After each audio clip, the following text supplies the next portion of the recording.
Hello, everybody. Today I am chatting with my sister Menucha. I've been introducing y'all to my family. Yeah, no, Menucha is an heart approach trainer and coach. She is doing this work as well, and she's been doing a lot of really cool work with schools also, which is something I've dabbled with, but I feel like Menucha's taken it to the next level, which is very cool.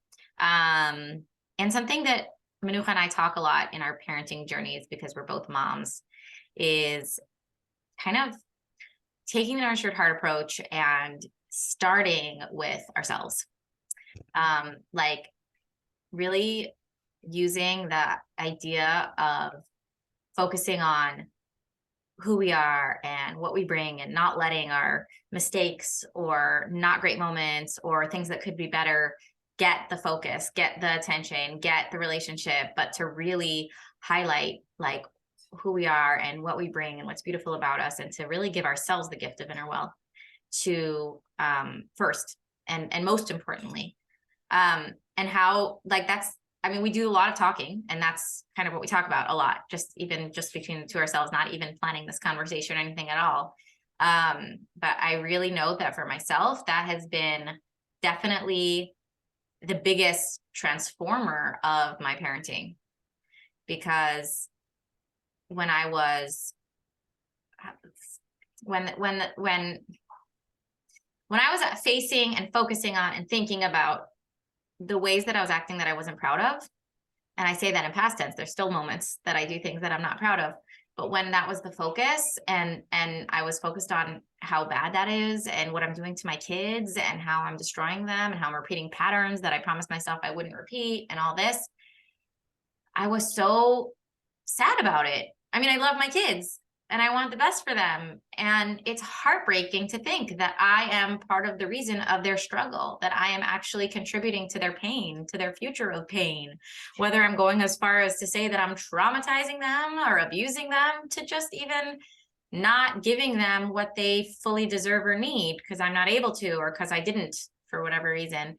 It's just so sad, and made me sad, and made me loathe myself, and made me feel inadequate. And I mean, I don't know about you, but when I'm feeling self-hatred and inadequate, I'm set up for failure. I give up before I start. Like I'm annoyed at them. The fact that they have needs that they need me to meet, that I am judging myself about not meeting, makes me resent their needs. I'm reactive, and I don't have what to take. I need to go take long naps and run away and just let them watch videos, because I just can't be there because I'm just so broken about it. So it's like, yeah, it's coming from a place of loving them, and it's coming from a place of wanting the best for them. But like, it's actually the opposite of what I want, which is giving them what they need. It's actually making me a worse mother. Anyway, this is a topic we talk about a lot.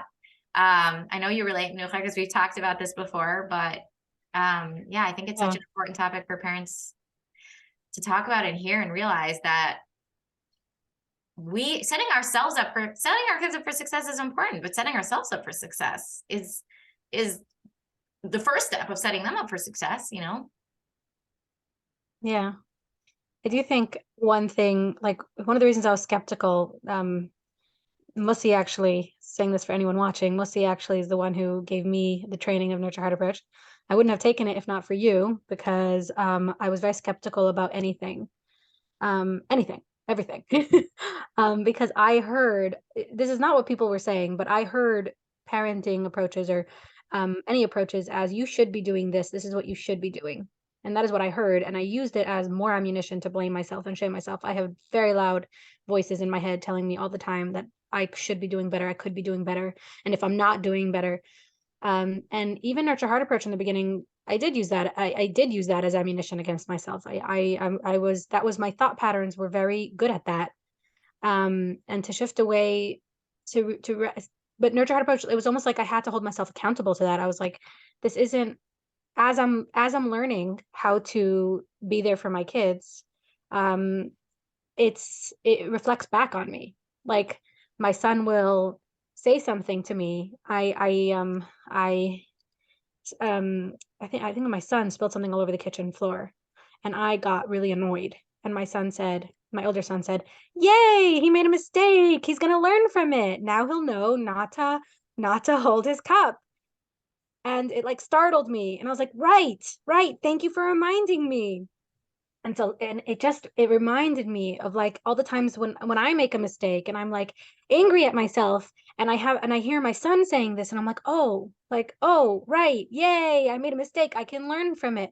It was reflecting back, and I was realizing I was hearing more and more all these voices inside my head, all these negativity, and I was like, oh, the truth is that nurture heart approach isn't about saying you should be positive towards your children, you should be noticing their greatness, um, because the I have to reset here for a second because I'm getting a little bit lost in my thought patterns.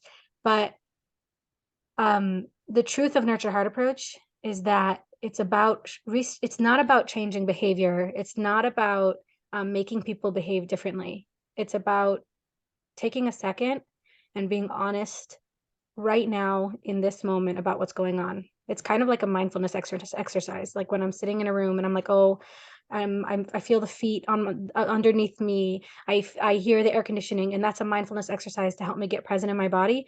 Nurture heart approach is like a mindfulness exercise when it comes to relationships with ourselves and with each other. Like it's not about, oh, you I need to write that down. That's it's so like, cool. yeah, it's like it's not like, oh, you should be um more present. It's like, oh, I am here, my kids are here, my kids. I used to, whenever my kids were smiling, I'd be like, oh, but their eyes are sad. I was so sure, I was so convinced that I was the problem and that I was making the problem, and I was traumatizing my children, and I would find proof everywhere. I did this, I did that. This happened when they were a baby, and that's why they're crying now. They're not just crying now because they got hurt. They're crying now because they're letting out all the energy from when I hurt them. And nurture heart approach is resetting myself to being right here, right now. And I'm here. My son is here. He's smiling. I'm going to trust that smile. I'm going to trust this moment. My son is hugging me. I'm going to trust that, I used to think, oh, he's hugging me because he feels he's a people pleaser and he's trying to make me feel good. He's taking ownership. Whoa. Resetting to the truth of the moment. My son is happy I'm here. I'm happy I'm here. Or even if I'm not happy I'm here, I'm here. I'm holding my son. I feel his heart against my chest. And the only thing I want and the only thing my children want is right now, right here. So what happened tomorrow, what's going to happen tomorrow, what's going to happen yet, what happened yesterday, I can't control that. I can't force my kids to never have pain. It's just not in my control. Whatever happens in their life is going to happen in their life, and I don't get to decide that. But I am here right now, and my children are here right now, and I can acknowledge that. And I used to, exactly what you were saying, I used to think that if I was in a bad mood, oh, I have to get away from my kids. I have to get away from my kids. And I really believed that because I was convinced that good parenting is never, ever, ever, ever messing up my children or hurting my children, ever, ever, never, ever. But the truth is that I'm a human being. And because of that, there will be times when I hurt my children. It just will be. And it's such a beautiful thing that I found that on days when I am not happy, on days when I'm mad, on days when I'm angry, I can breathe into the fact that I'm here. I'm here, my children are here, and I can be here, and they're so happy I'm here while I'm angry, while I'm sad. And by giving myself the forgiveness and the ability to show up when I'm angry, when I'm sad, I'm giving my kids a real example of what it means to be a human being in a human world. Because if they see a parent who never Wait, hurts and Menucha, never your feels videos. and never messes, Wait, your video's paused. Could you turn off your video and turn it on again? Oh, there you go. You're good now. Keep talking. I must have just disconnected from the Wi-Fi. Did you hear me though? Yeah, I heard every word, and it was okay. Your your audio is perfect and your visual is behind, but it's okay. Keep going. Our audience is Okay, on capable. my side, your visual is behind. So I guess we'll see what happens in the recording. So my Wi-Fi must not be great. But yeah, the visual is giving us a good physical example of being okay and staying present in the moment even when it's not perfect.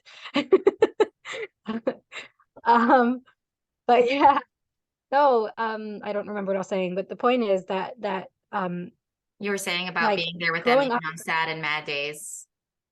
And Yeah. Growing up with perfect adults who either the children are aware of our energy. They see that the adults are in a bad place, but the adults won't acknowledge it, or they run away from the kids whenever the kids are that whenever they have a bad moment, which is giving the message of I know I got this message in many ways, from many different people, that if I am not okay, then I can't be in the world. That's a problem. That's something that's I have to get away, fix myself, and then come back, or I have to stop myself from feeling this way. And I think it's such a beautiful truth to be able to give kids a beautiful example of what it's like to be real people in a real world where pain does happen or hurt does happen. And the truth is that what's true is that if it is happening, then I can show up with all of myself, and I can completely, whatever the word is, I can, this too shall pass, or I can channel this energy and turn this energy into, into strength, or whatever will happen, will happen. But the point is, this is for a purpose, and I can be here fully in whatever is happening. And yeah, I think that's a beautiful gift, to be a real human being with our real human children. wow. Well, this is a short recording, but a very powerful one. Menucha, you said this to me on the phone before. You said it now and longer, but you said just the sentence before, like, forgiveness to ourselves is the biggest gift to our kids. I think that's the way you said it. But wow, Yeah. so powerful. You are such a deep person and so insightful and wise. And it doesn't surprise me because I expect it, but it's just amazing that in such a short time, there can be so much wisdom shared. I hope you enjoyed this recording, and you will, I'm sure, see us again soon. So toodaloo, everybody. That's it for today.